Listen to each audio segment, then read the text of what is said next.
IPL 2022 में होंगी as many as 10 teams. अब 10 टीम्स होंगी तो फिर क्या क्या होने चाहिए और बदलाव। Here is my wish list for the next edition of the Indian Premier league.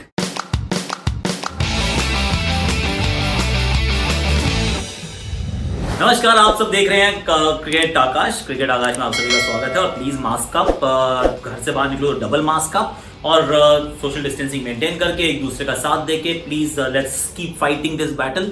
और अगर लड़ते रहेंगे तो जीत जाएंगे, ये मेरी आप सबसे गुजारिश है। बहुत सारे लोग हैं जो every day we receive a message ना कि किसी का कोई गुजर गया है, देहांत हो गया है ड्यू टू कोविड।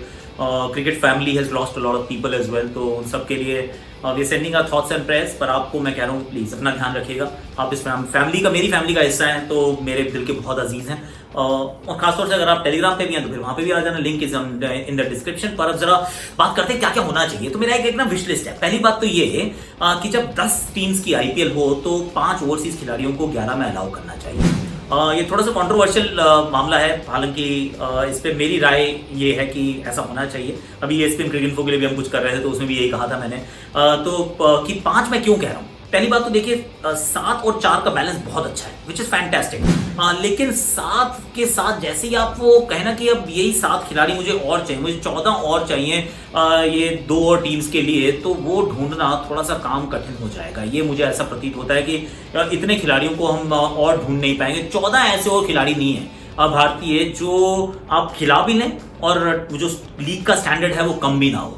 क्योंकि जितने मेन आपके खिलाड़ी हैं, मार्की प्लेयर्स तो अपनी जगह हैं, लेकिन मार्की के अलावा जो आपका first tier, second tier, third tier वहां तक भी पहुंच जाए तो ऐसा नहीं कि बाहर जो बैठे हुए खिलाड़ी हैं, आप कुछ नाम हैं जरूर बाहर बैठे होते हैं। वो हमेशा होगा कि भाई पीयूष चावला को एक जगह मौका नहीं मिल रहा था, दूसरी जगह आप देखेंगे तो वो कृष्णप्पा गौतम को मौका नहीं मिला, फिर कहीं पे रॉबिन उथप्पा को मौका नहीं मिला। तो 1, 2, 3, 4 नाम, 5 नाम तो आपको याद आ जाएंगे कि उमेश यादव को मौका नहीं मिला। पर ऐसे आपको नाम नजर नहीं आएंगे कि चलिए मुझे 14 नाम दीजिए आप। ये 14 ऐसे खिलाड़ी हैं जो अगर खेल जाए ना तो बिल्कुल लीग को कोई फर्क पड़ने वाला नहीं है। जो quality of the competition will remain the same, मुझे लगता है नहीं हो पाएगा। तो अगर हम 7 की जगह 6 कर लेते हैं और ओवरसीज खिलाड़ियों के कंटिंजेंट को बढ़ा के 4 से 5 कर देते हैं, तो जो बैलेंस है उसको मेंटेन रखेंगे। 10 टीम का मतलब होता है 10 × 6 60 भारतीय तब भी खेलेंगे। आज भी जितने खेलते हैं उससे ज्यादा खेलेंगे। 4-5 फालतू खेलने का आपको मौका मिलेगा, क्योंकि इस समय बहुत कम ऐसी टीम्स हैं जो मतलब 8 को खिला पाती है। अभी 4 सबको खिलाने पड़ते हैं ना। और कई बार ऐसा महसूस होता है कई टीमों में कि एक आधा और खेल जाता तो बेहतर ही रहता। तो जब दैट इज द रियलिटी, तो इसमें कोई शर्माने वाली बात नहीं है कि भाई हमारे पास इतने हैं अच्छे खिलाड़ी, इनसे हमारा इतना ही चलेगा। क्योंकि इंडियन प्रीमियर लीग की सफलता के पीछे जो सबसे बड़ा राज है ना, वो है उसकी क्वालिटी ऑफ क्रिकेट। अगर आप BBL देखते हैं, आप CPL देखते हैं, आप कोई भी और लीग उठा के देख लीजिए, it just does not cut it. क्योंकि वो जो क्वालिटी है वो इतनी अच्छी नहीं रहती। ऑफकोर्स बाकी लीग में इंडियंस नहीं होते तो एक बहुत बड़ा कंटिंजेंट जो है वो अच्छा नहीं होता वहां पर। दूसरा, कहीं पे भी वो 4 खिलाड़ी अलाउ नहीं करते। जहां 4 खिलाड़ी आप अलाउ नहीं करते तो फिर, और खासतौर से और आपके पास भारतीय खिलाड़ी वैसे भी नहीं है, तो कुल मिलाकर नीचे की तरफ आ जाता है स्तर। तो अगर स्तर को मेंटेन करना है तो हाइजीन को मेंटेन करना है। आई अंडरस्टैंड कि Indians in the Indian Premier League is the most important thing aspect, लेकिन just for the first couple of years, 3-4 साल तक आप ये कोशिश जरूर कीजिए कि 5 ओवरसीज खिलाड़ियों को 11 में जगह दें। पहली बात मेरी ये है। दूसरी मेरी बात यह है कि जब नई ऑप्शन के लिए, बड़ी ऑप्शन के लिए आप आगे जाते हैं, जब आपको 2 नई टीम्स लानी है, तो फिर जो एग्जिस्टिंग टीम्स हैं, जो 8 टीम्स हैं, उनको सिर्फ 2 रिटेंशन अलाउ कीजिए। सिर्फ 2 retention, 1 right to match card. I know जो सेटल टीम्स हैं वो सारी ये पलट के बोलती हैं हमने इतने सालों में इतनी मेहनत करके टीम्स बनाई हैं, हम क्यों अपने मेन खिलाड़ियों को छोड़ें। मतलब मुंबई इंडियंस कहेगी हमें तो 8 रखने हैं और दिल्ली कहेगी हमें भी 6 रखने हैं। आई मीन, लेकिन ऐसा जो 2 नई टीम्स आएंगी ना, उनके लिए फिर वो फेयर नहीं होगा। तो अगर आप चाहते हैं कि फेयर हो, उनकी सही जगह से शुरुआत हो, हालांकि मेन प्लेयर्स तो उनको अभी भी नहीं मिलेंगे। अगर आप 8 फ्रेंचाइज देखें तो 16 प्लस मतलब 24 खिलाड़ी तो उनको मिलने वाले हैं नहीं। तो ऐसे में अगर आपने उससे भी ज्यादा रिटेन करने की किसी को वो दे दिया, अलाउंस दे दिया, तो मेरे विचार में आईपीएल जो है फिर वो बहुत लॉपसाइडेड टूर्नामेंट हो जाएगा। जो टीम्स जो बाद में आएंगी they will be no starter, बहुत मुश्किल होगा उनके लिए क्वालिफाई करना। मतलब 5 खिलाड़ी और सीजन तो ठीक भी है, पर अगर 5 भी होते हैं और इंडियंस आपको नहीं मिले तो फिर काम कैसे चलेगा। तो I think 2 retention plus 1 right to match card. और जब ये हो जाता है और जितने खिलाड़ी ऑप्शन में आ गए, अब जो 2 नई टीम्स आई हैं उनको कहिए चलिए अब पहले 4 आपकी पिक्स हैं, ये आप ड्राफ्ट में कर लीजिए कि जो आपने जो फाइनल जो आपकी पहली 4 पिक्स जो हैं वो आप रख सकते हैं। 2 एक टीम रख सकती है, 2 दूसरी टीम रख सकती है। Then you are almost at par with everyone else, क्योंकि अगर आप किसी के पीछे भाग रहे हैं और वो भी अगर कोई बड़ी फ्रेंचाइज ले गई, कोई चेन्नई ले गया, कोई मुंबई ले गया, कोई आरसीबी ले गया, तो फिर कैसे चलेगा यार? फिर जो 2 नई टीम्स आएंगी उनका काम कैसे चलेगा? So that is a very very important thing in my opinion. कितना लंबा होना चाहिए टूर्नामेंट, ये एक और बड़ा सवाल रहता है कि अगर 90 मैच होंगे तो फिर बहुत लंबा हो जाएगा यार। कभी तो 60 मैच होते हैं, फटीग यहाँ पर भी आ जाती है, लेकिन अगर सभी टीम एक दूसरे के अगेंस्ट खेलेंगी तो फिर तो टूर्नामेंट बहुत लंबा हो जाएगा। पर I can't think of another formula यार।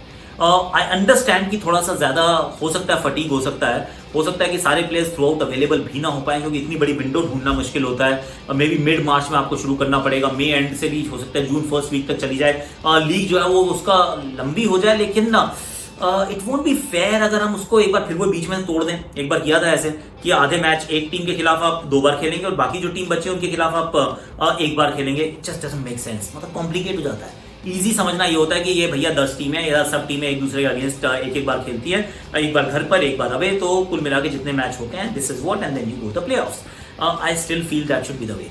आई know it's going to be a long tournament, पर अगर आप चाहते हैं कि broadcaster starts paying you a lot more, then you need to give them more games, that's 1 2 fans. If मुझे आप ये बताएं कि मुंबई और चेन्नई ने सिर्फ 1 बार खेलेगी, I mean I will be heart broken यार कि आरसीबी का मैच ही नहीं होने वाला है मुंबई के साथ 1 से ज्यादा। आई मीन ये तो वो मुकाबले हैं जिनके मतलब आप पहला देखते हैं, उसके बाद फिर आप दूसरे का इंतजार करते हैं। तो अगर वो हिसाब किताब बराबर करने का मौका नहीं मिला तो बतौर फैन भी मुझे लगेगा कि I am feeling slightly cheated. तो दैट्स अनदर माय ओपिनियन। थोड़ी सी अनपॉपुलर हो सकती है कि लंबी बहुत ज्यादा हो जाएगी league, but then this is the way it is going to be. अगर आप 10 टीम खिलाते हैं तो थोड़ी लंबी विंडो, आपको बड़ी विंडो बनानी पड़ेगी, दैट्स 1। इसके बाद मुझे लगता है कि हर टीम को एक आप कंपलसरी कीजिए कि एक एसोसिएट टीम्स का प्लेयर अपनी टीम में साइन कीजिए। तो वो नेपाल का भी हो सकता है, वो हॉलैंड का हो सकता है, वो जितने आपके एसोसिएट नेशंस हैं इनके आपको एक एक प्लेयर अपनी टीम में रखना जरूरी है। तो फिर स्काउटिंग जो है थोड़ी सी और आंख खोल के करनी पड़ेगी। और 2 अनकैप्ड इंडियंस को आप स्क्वाड में जरूर रखिए। स्क्वाड बढ़ने वाला है ना, आप इंडियंस आप 11 में अगर कम जगह दे रहे हैं तो एटलीस्ट आप कम से कम वो 2 अनकैप्ड इंडियंस आपके लिए सबको रखने ही पड़ेंगे।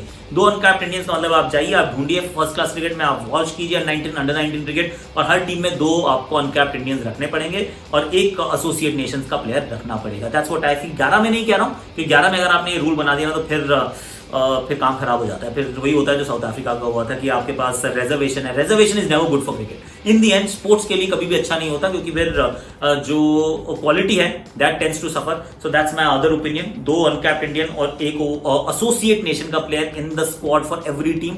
Last but not the least, I also want एक और छोटा सा वैसे सुझाव, ये तो मतलब होम और अवे में जर्सी अलग अलग कर दो यार। That's a very vanilla kind of सुझाव, पर ठीक है कर दो तो ठीक है, नहीं भी करोगे तो मतलब क्रिकेट की क्वालिटी में फर्क नहीं पड़ता। Last but not the least, women's IPL. I think अब समय आ चुका है कि आप वो चैलेंजर ना खेलिए।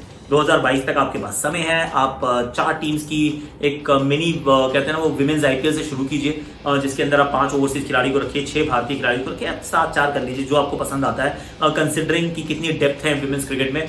पर उनको बराबरी का दर्जा देना पड़ेगा और देना चाहिए। मुझे ऐसा लगता है विमेंस आईपीएल के लिए अब आप तैयार हैं। जितनी आपकी फर्स्ट क्लास टीम्स मेंस में होती हैं उतनी विमेंस में भी होती हैं। तो उसके बाद आप कहेंगे हमारे पास डेप्थ नहीं है, हमारे पास प्लेयर्स नहीं है, तो फिर you're short changing the women's cricketers. That's what I feel.